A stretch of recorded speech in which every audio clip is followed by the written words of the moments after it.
মতো মেয়ে দেখতে পেলি, ইশারা ইশারা। ও পাখি, খেজুর গাছের গোড়ায় দেখে, ও সোনা এই নাম্বারটা রাখো, এটা আমার নাম্বার, ইনশাআল্লাহ 6 মাস পরে তোমার সর্বনাশ করব।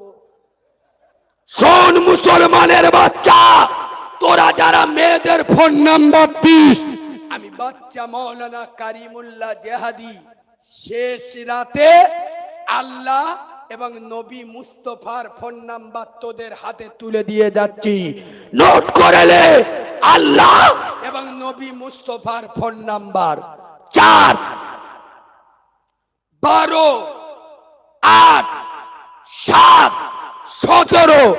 ফজরের নামাজ করে গাত, জোরে বলো, 2 রাকাত ফরজ, 2 রাকাত গোদা বাংলায় বুঝে নেন, 2 রাকাত আল্লাহ, 2 রাকাত রাসূলুল্লাহ।